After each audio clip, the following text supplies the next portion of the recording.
the whole thing. Well, it sounds like, it looks like.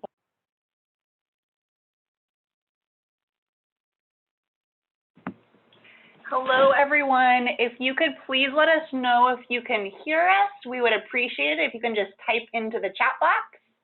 That would be great, and then we will go ahead and get started. Great, thank you. All right. Well, welcome everybody. This is Michelle Buren. I'm going to be the project director on this contract, and I met some of you at the CFO Summit. I just have to thank all of you for joining us on this total roller coaster ride of getting a contract set up.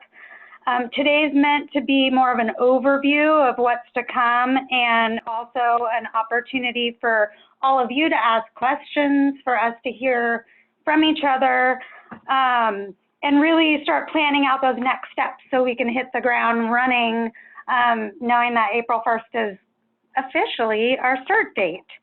So I do have a quick favor though, while you're all typing in there. I want you to know we do have some of our CFO staff on this call as well listening in.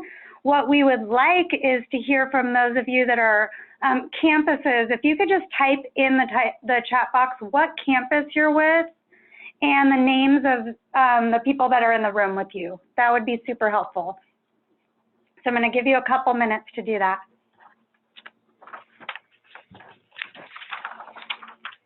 All right.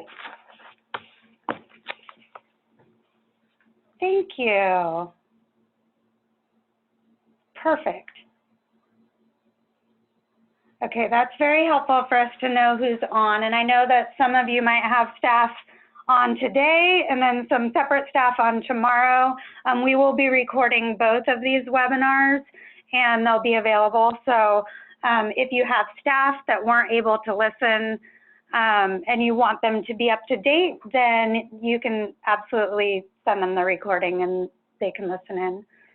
So today, what we're hoping to accomplish is introduce you to some of our staff. You know some of our staff already. The fiscal team I know has a very good relationships with you. But then we have some new players that have a lot of SnapEd experience that you're going to be working closely with. So we want to make sure we introduce them. We want to give you an overview of this whole project and really take a deeper dive, or not a deep dive, but a good overview of what the scope of work activities are, and give some contract updates. We're going to introduce some SnapEd resources, knowing that you'll get more detail down the road. And then what we would like to do also is begin planning for some kickoff meetings so we can come and visit your campuses. So that's what we hope to accomplish today. So some of these faces may be new, some may not be, but these are our program managers that are going to be working on this project. So I know a lot of you met Emily Foxworthy. She's doing what a lot of all of you are doing on your campus and really trying to merge CalFresh outreach with SnapEd. And you're going to hear me soon shift using the term SnapEd to using the term CalFresh Healthy Living, because I'll show you in a little bit what that branding is going to look like. But Emily does a great job of making that happen on our campus and is super excited. So she's going to really be able to provide us that on the ground expertise of how you really bring this to life on a college campus. Then I do have to say also that if you look at this slide, there's about 50 years of SnapEd experience up on the screen, because a lot of us have worked on SnapEd funded projects for 10 to 15 years. So our content expertise is really in working with SnapEd, working with the California Department of Public Health, understanding how to evaluate and track the programs that they're looking at. So Jen Murphy she has her master's and is a registered dietitian. We have her slotted to be the prime programmatic contact person for Fresno, Northridge, and Dominguez Hills. Then, and also, so you know, Jen does SNAP Ed work in Colusa County up here. So she does a lot of work in the community, and now we'll be duplicating that work that she does at the county level on the campus level. So Amy is in a similar boat. She does a lot of our programmatic SNAP Ed work for our older adults in our community, and she has a ton of experience understanding how everything works. She is going to be slotted with San Luis Obispo, Sacramento, and East Bay. And then Melissa, who a lot of you already know because she's come to your campus to do trainings, she is going to be joining us as a program manager on this project as well, and we'll be working with Long Beach and San Bernardino. So on that note, then I will take you to the next slide because we've got more people for you to meet. So my voice, I'm Michelle Buren, so I'm the one all the way on the left. I have been with the center for almost 18 years and been working on SNAP Ed funded programs the whole time that it's existed. You all know Stephanie Bianco as our co-director at the center, and she will be playing a very integral role with all of you in making sure our evaluation measures are tight and succinct and that they're reputable. And so she'll be working very closely with us as well as all of you to really nail out that evaluation piece. Again, this is a pilot project, so we want to have some strong data. The next little cluster there is people that I think you know quite well. So Naomi, Kathleen, and Amy will remain as your fiscal analysts for now for CFO and SNAP Ed. And this is Naomi. I just want to add also, just to make sure everyone's clear, that these are the new staff we're introducing for this SNAP Ed CalFresh Healthy Living project. Your program managers for CFO will remain the same. So on our end, you're going to have a program manager for CFO, a program manager for SNAP Ed, and then one fiscal analyst that will support you with both of those projects. And then on our end, internally, we're going to be coordinating very closely to make sure that we're supporting you together. Thank you. So CalFresh Healthy Living is a little bit different than what you're used to with the CalFresh Outreach Project, but we pulled this slide up because we wanted you to see, you hear CalFresh all over the place because, as you know, the CFO work you're doing falls under that CalFresh food category. This falls under CalFresh Healthy Living. So CalFresh Healthy Living, it's really the education side to this project. And so CalFresh Outreach helps get the food into the people's hands. This really helps teach people what to do with it and also build some systems that are helping your campuses make the healthy choice the easy choice. The term that they do a very succinct definition. CalFresh Healthy Living supports healthy, active, and nourished lifestyles by teaching Californians about good nutrition and how to stretch their food dollars while also building partnerships in communities to make the healthy choice the easy choice. The beauty of working with college campuses is your little micro communities. People live there, they work there, they eat there, they go to classes there. So your little micro communities, and we're super excited to be piloting this with you. And then on that note, I'm going to turn it over to Naomi to give you a little bit of the updates, which I'm sure that's what a lot of you are wondering about. And then we'll have opportunity to ask some questions. Yes. So we did recently get an update from CDPH. It is still moving through their contracts unit. They had a few, it sounds like minor revisions that they wanted us to make. We're not concerned about those revisions, so we're going to get them back to CDPH. So that's still hopefully getting to our campus very soon, the prime agreement, so that our campus then can get that signed off on so that we can get that fully executed, so that then we can get all of your subcontracts fully executed. We also have finished revising all of your subcontracts based on these changes since end of November, beginning of December. I can't remember when we last sent those out to you, but we sent those out to you originally, and then, as you know, we, had some unexpected changes.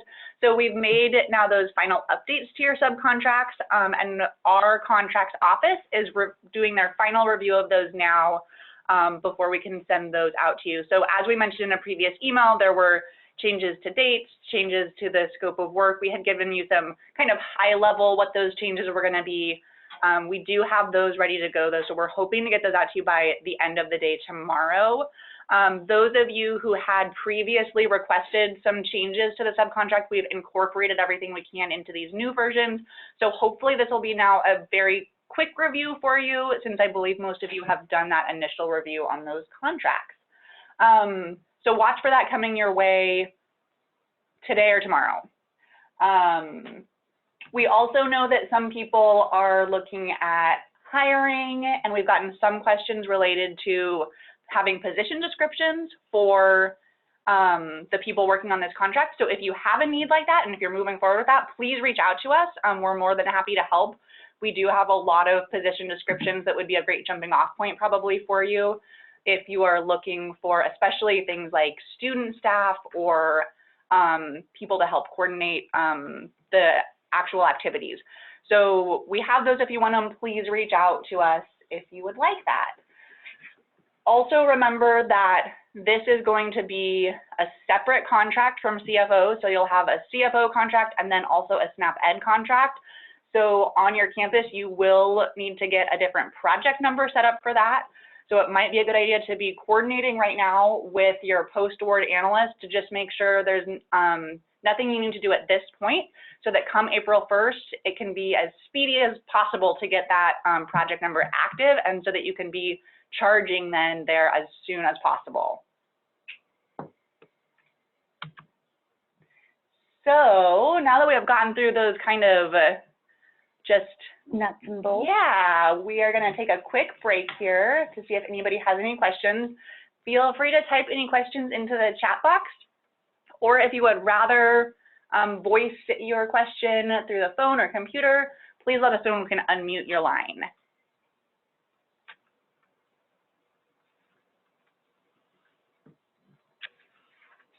And we do have more content. It's not over. So looks like we're okay for now. So we'll go ahead and keep moving. But again, if things come up as we're talking through this, feel free to let us know if you have questions and we can address them. Absolutely. So now at this point, I want to turn it over to our expert, because it's, as you were talking about posting positions, Naomi, I'm thinking here, Emily is going through this right now, figuring out how this is going to look staffing-wise and whatnot. So she's going to give you a little overview of what the goal is for this project, and also that real-life scenario of what this is going to look like on the college campuses. Absolutely. Thank you, Michelle. This is Emily, and I am our campus coordinator for all of our current CalFresh efforts. And kind of coming off our summit together, and then those of us that were together at Chevna, it was so awesome to spend some in-person time together and really kind of see where, when we all come together, the efforts that are across the state are just super exciting. So when I'm talking to you all, I always feel like these are my people. So I'm very, very excited. Personally, you can see up there the project goal, and that's great. And that's got a lot of words, and that sounds pretty formal. But I just wanted to share with you personally why I'm so excited and grateful that we're finally at this point that we get to now layer on this education piece. I think all of our CalFresh outreach work across the state and in all of our campuses has laid the foundation for us to now be ready and be able to do this. We've been doing CalFresh outreach for about 5 or 6 years at Chico, and I would honestly say that just now we're ready for this. Our students are ready, our students desire to have hands-on experience, and our students are in need. That's what's really come into light these last couple years is that our students don't have cooking equipment. They may not have sources of heat where they live. They may not have any idea how to cook dry beans or items that are typically on our pantry shelves. And so how do we put all that together?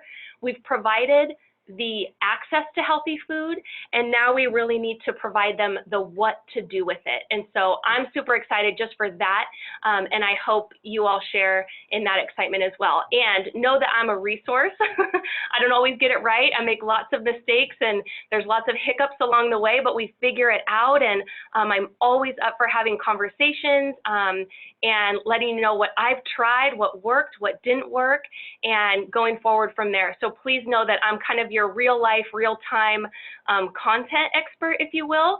And I provide a lot of feedback to our fiscal team and our other program managers to let them know what the real deal is. So please use me, and I'm just super excited to be along with you all in this next step, next phase, next layer of the project. Thank you. And I'm excited because Emily has so much of that experience on the campuses. And I do want to point out, we have a lot of experience working with SNAP-Ed, but we need to spend some time learning about the culture of your campuses. And so we will be working closely with your CFO leads, and we'll be having a lot of discussions with them to really figure out where are the opportunities, where's momentum, and helping us really feel what your culture is on your campus. So we're excited about that.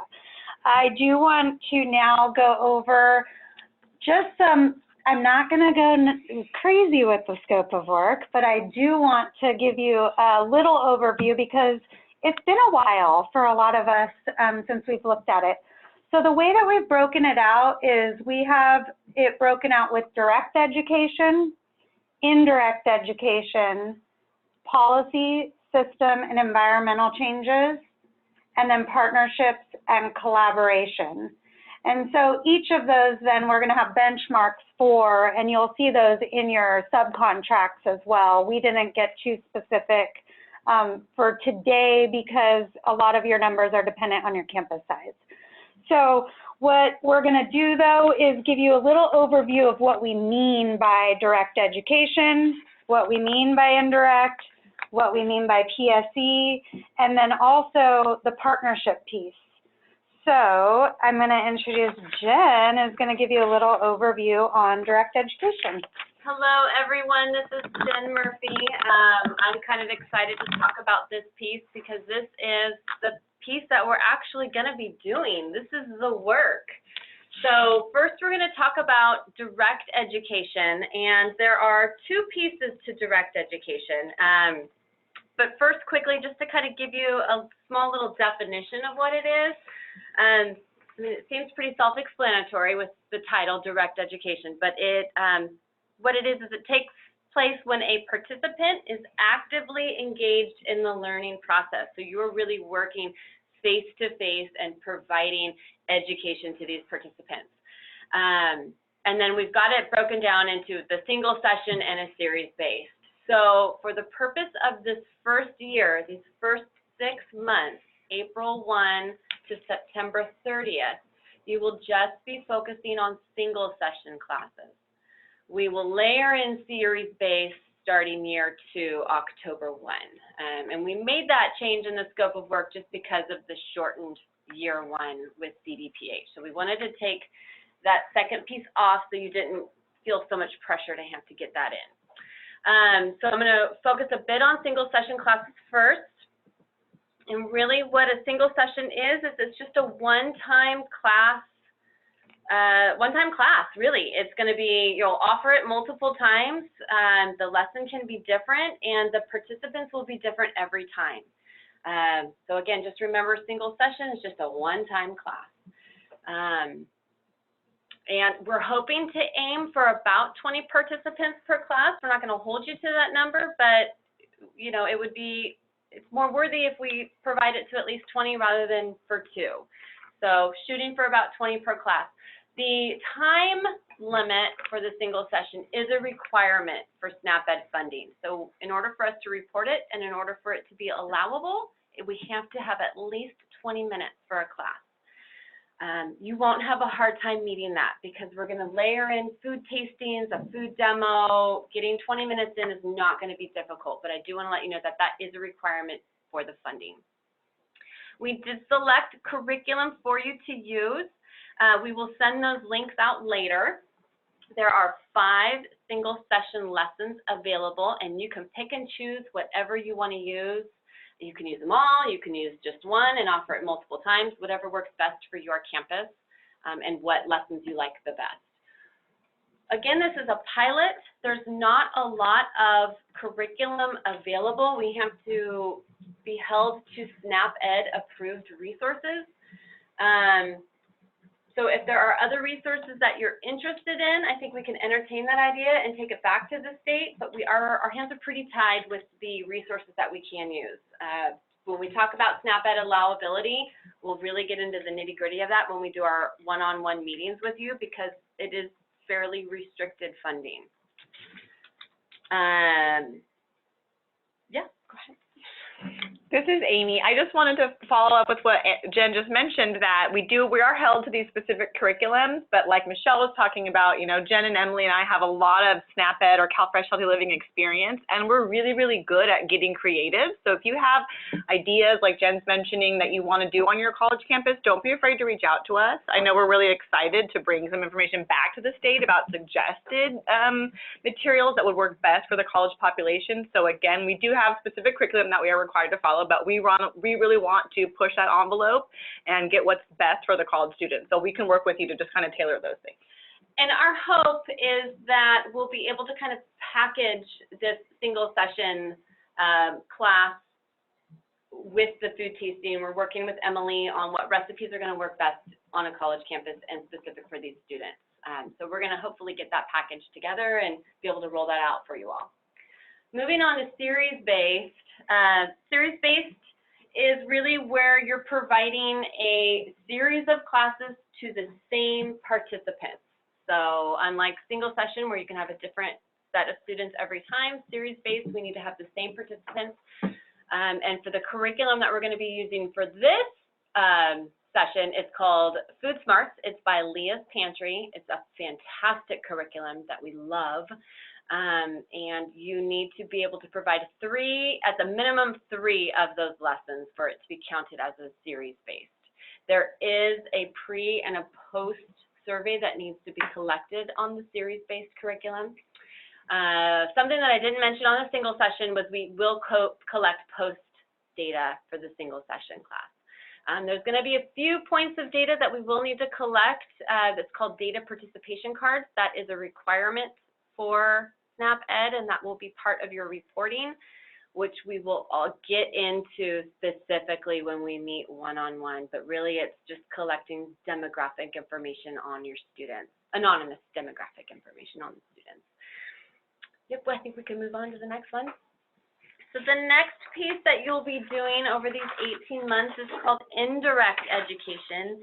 And an overview of what that is it's a distribution or a display of information or resources. It could be a mass communication, public events. If you're tabling something and doing CalFresh outreach and you're wanting to provide a tasting, that could be counted as an indirect education. There's really no participant interaction with an instructor for indirect education. It's more just kind of an informal event, or do some kind of major social media push or something. So we've got a list here of some indirect education activities that will be built into your scope of work. First one is called Harvest of the Month. And basically what that is it's a monthly tasting of a fruit or vegetable. We're not going to hold you to doing it monthly. I can't come up with the numbers right off the top of my head right now, but I think a handful per year is a tasting that you will do. Tabling events, again, and those will tie in directly with the CalFresh outreach events that you already have going on. Any kind of social media that you might do. And then the last one is called Days of Action. These are CDSS Days of Action for SNAP Ed. And they've got a couple. One is called Rethink Your Drink Day. The official day of action is May 13th. The other one is a Healthy Snack Day, which is officially September 2nd. They've got a whole kit of information and materials that are available to you. There's webinars and information online for these days of action. And I know the webinar dates are already come out. That will be part of our follow-up after this kickoff call. We'll be able to give you all of that information so you can get set up to start signing up for that. I don't know, May 13th has come up real close, and we're getting funded April 1st. So I'll be curious to see how we're able to handle that one. For sure, I think we'll definitely get everybody dialed in for September 2nd. So I'm just curious on how that one will work. Yeah, go ahead. This is Emily. I just wanted to chime in on this indirect education and really acknowledge that I'm confident that all of our campuses are already doing these activities. We're already tabling. We're already making social media posts, and so it's just seeing what we're already doing and adding that nutrition education touch. A concrete example is we just celebrated CalFresh Outreach Day last Thursday, and at our table, we sliced up oranges, we sliced up kiwis, and we packaged it to our students as an immunity shot. Now, did I have signage that said Harvest of the Month? Were we screaming that this is a new education? No, we just simply layered on and contributed to our CalFresh message with a little bit of tasting and some fun around, did you know, fun facts around the produce item. And so I really don't want this to be overwhelming. I want this to be like an awesome opportunity to extend what we're already doing. So this is the piece that I'm most excited about because now we get to do more of it. Yeah, and the funding will pay for that. Yes, and now we actually have funding. Yeah, now I don't have to scrounge dollars from all over campus and do weird things. Yeah. Now it can be all legit. Exactly. And if you have classes scheduled, whether they be single session or series based, then these tabling, outreach, indirect education events are a great way to advertise for those upcoming classes to get your participants. I will just add one thing about the last slide. Those days of action, we recognize that one of them is May 13th, and that's crazy town time for campuses. And so it may be that this first one is almost all social media, or if it does dovetail nicely with something that you're doing, then that's perfect, but I don't want you to feel pressured for that.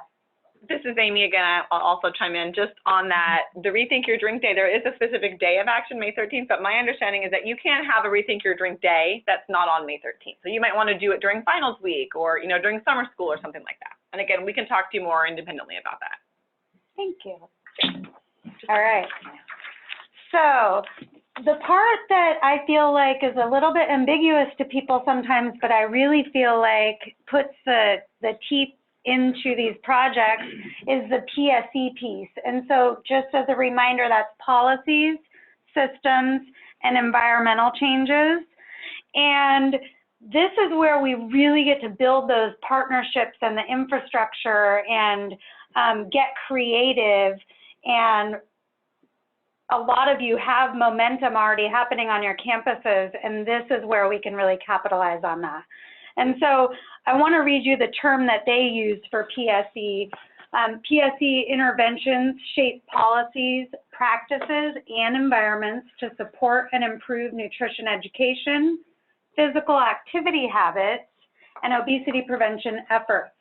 Unlike direct ed programs, which generally target individuals and groups and have a beginning and an end, PSEs have the potential to reach a large number of people, and they continue over time. And they're particularly important because it really helps build a sustainability plan as well and kind of solidify some of those partnerships. So we threw up some examples up here, but this is by no means an absolute list. We have some flexibility in what would be considered a PSE strategy. But some examples are improving access to physical activity, behavioral economics, so looking at where things are placed, and then increasing access to and utilization of farmers markets. So if you have farmers markets on campus, we can start kind of merging and having a conversation about that. Then access to healthy foods. So if you're making changes to foods that are being sold in your retail environments or your stores on your campus, that would count for access to healthy food. If you have any campus incentives, if you have any campus gardens, and then if you have any larger overall policies, or if you would like to start moving towards some overall wellness policies or statements for your campuses, this funding can help support your time in making that happen. And then any resources that may fall under this PSE strategy. You'll hear more about how we're going to evaluate these when we have some FaceTime with you, but we will be starting out by doing an assessment with all of you to figure out your existing partnerships, where momentum might be happening, and then we'll sit with you and figure out an actual PSE strategy. Once we know specifically what you want to do on your campus, then we will have a specific pre-assessment and then a specific post. Those are not collecting any information about people per se, but more about the climate, the environment, and your policies, and the way that you function as a campus. So more to come on that piece. Then the other piece that comes up is partnerships and collaboration. And I so appreciated talking with Melissa yesterday and getting her perspective on this, because she said sometimes people need clarity on what we mean by a partnership. And I realized that's because you all work together already. You don't see yourselves as partners because you're colleagues a lot of times. But for the sake of this contract, we want to capture all of those partnerships. And so I will read you that definition as well, but its partners are entities that received no direct SNAP-Ed funding, but are involved in SNAP-Ed programming by offering or receiving support services. The ultimate thing is that we're contributing to collective impact for your campus. But I want you to think about those players that you already are working with on CFO and who some of those partnerships might be, and we want to be able to capture those. This is a level of collaboration matrix that we just encourage you to kind of think through where you're at with some of these partnerships, and then where we can put some momentum to kind of advance people across the spectrum. I don't want to put you totally on the spot, Emily, but I would love to hear who some of your partners. I know you work closely with EOP and. Totally. I mean, we've all got our really strong partners that we rely on to either access CalFresh eligible students and, have really strong, impactful outreach, or that we rely on to help us get our voice and our marketing out there. Everything from kind of starting really close, our core basic needs partners, all the way out to, again, just what Michelle said, our health center perhaps, our counseling center, our EOP students, our financial aid always is so helpful identifying students that may be eligible for CalFresh. So right off the bat, those are some of our strongest partners. Dining is a huge partner that we have. And so that's where I'm going to start working from, are those strong existing partnerships. And this is Naomi. I'd just like to add too that when we're talking about your partnerships, what we really want you to think about is who is that core SNAP-Ed team that you have? And then of those people, who outside of that are you partnering with? And so anyone that's outside of your core team can be considered a partner. Mm-hmm. And that can even go beyond just your campus. So most of you have a lot of partnerships on your campus, but I know many of you also have partnerships off of your campus. So if you're partnering with other entities too outside of your campus, that also would be considered a partnership under this contract. Mm-hmm. And we would love to capture that because, again, this is a pilot project. We want to be able to go back to the state and really show how this funding helped build some collaborations on your campuses. And then I'm going to turn it over to Naomi to give the fun part on the evaluation and reporting. Yes. So we experienced something new with this project, and it was that we had to go through, oops, we have a typo up there, sorry. Sorry. The institutional review board, but we couldn't go through our campus. We actually had to go through the state's IRB. So we as a center and as a campus have not done that before. So that was an enlightening experience for us. So She's being nice. So that we are submitting that application tomorrow, and the reason for that is because for those direct education activities, for both the single session and the series-based classes, there's going to be surveys that the student participants are going to have to fill out. So we are doing what would be considered research with human subjects because those individuals are participating in an intervention as well as completing a survey. It's not super intense research in terms of it impacting their, the risk for participation, but we still needed to go through the process. So that is pending approval. And then on our end for our campus is likely going to accept that state IRB approval. However, I know that all of your campuses have different policies as well. And so some of you may also need to go through your campus's IRB. If you are anticipating that you're going to need to go through your campus's IRB, let us know now, because we'd be more than happy to, even before we have approval from the state, we'd be more than happy to send all of the application materials your way and work with you on getting an application submitted to your own campus's IRB. If you don't anticipate that you would need to do that, you can also hold off for now, because then we can also just send you the approval and see if your campus would accept the state's approval for that IRB application. So let us know, and there will be more to come on that too, but I know that some of you have already expressed that you think it's likely that your campus needs it, and some of you I know even need it before your campus will sign off on the contract. So if you need any of that, let us know. We have all of that information at this point that's all kind of packaged up and ready to go, and we're more than happy to share it with you. So like I said, for the single session classes, the reason we're doing the IRB is that we're doing those post surveys for the single session classes. It's a very, very short survey, but it is generally for SNAP-Ed, the curriculum usually has some sort of survey attached to it that goes along with it.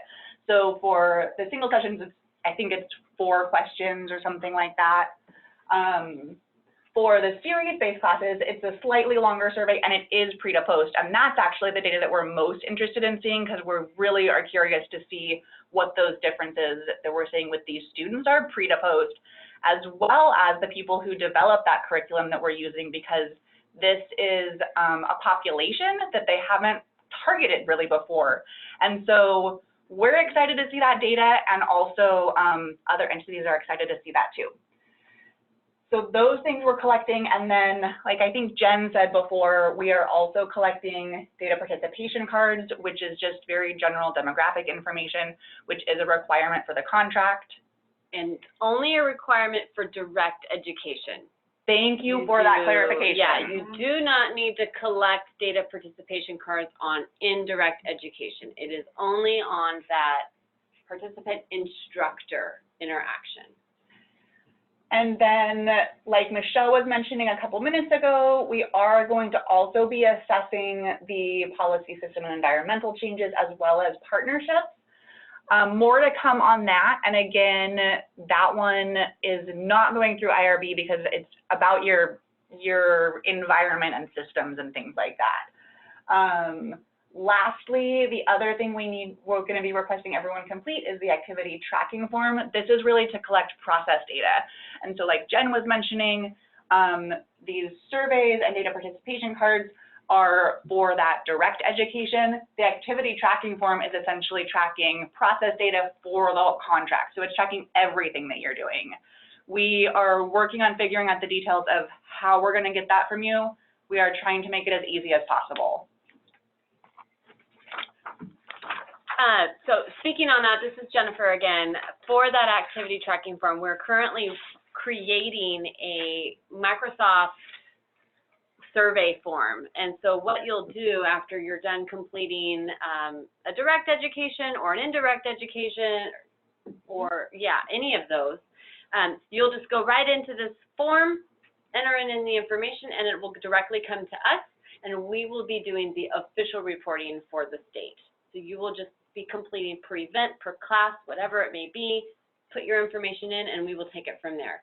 We will do that one-on-one training with you on how to complete that form when we do the face-to-face meeting. I will add one thing also. Something that we are trying to get approved from the state is looking at how to build the single session surveys online. So participants would be able to, we don't know yet if they could have a QR code and actually just complete it online so that you're not having to collect any forms or do data entry. And then that would just come directly to us in a spreadsheet. Yeah, that's our goal, is to collect as much as we can from you in terms of reporting electronically if possible. If you have any concerns about that, let us know. But we, at least in our experience, it seems like most people on a campus have access to smartphones or laptops and things like that. And so our hope is that we're not going to have to do paper surveys for anything. All right. So the big question, next steps.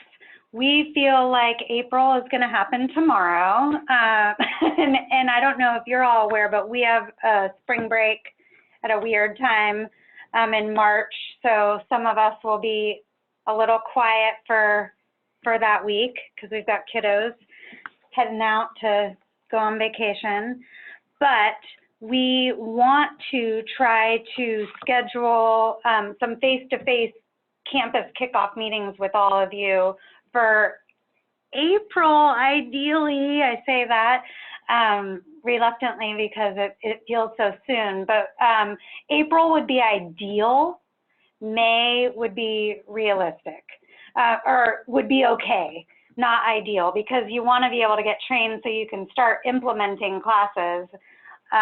So after the webinar, we'll be sending out a doodle poll that you'll be able to tell us which dates would work best for you, and then you'll be able to select dates, and then we'll come back and figure out how we can get to the campuses in the most streamlined way. And that doodle poll will be coming in that same email that we're sending your subcontract. Perfect. So that's the follow-up email that we're talking about looking at too, or looking at. The other thing is, originally you had all budgeted to go to the LIA forum, which happened in March, February, and we didn't have a contract in place. So we do see the value though in having some face-to-face time, and so we did build in a convening for sometime between now and September 30th, where we can all, these 9 campuses, come together and share best practices and really start planning for the next year as well. We also are talking about possibly getting Leah's Pantry to come and do a face-to-face training for the series-based classes. We will be also hosting online trainings and webinars. We are figuring out what is accessible already at the state level, because they have a lot of trainings already in place.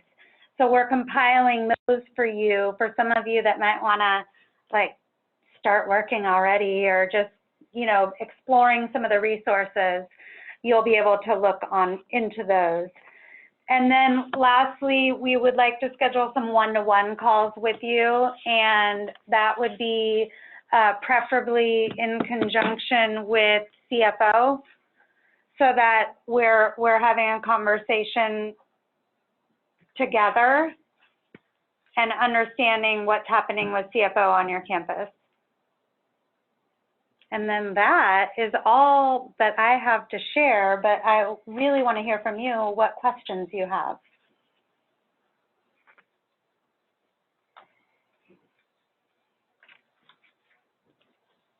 So we'll give a few minutes for people to type questions. If you don't have burning questions right now, don't hesitate to email us afterwards if you think of some questions after the fact.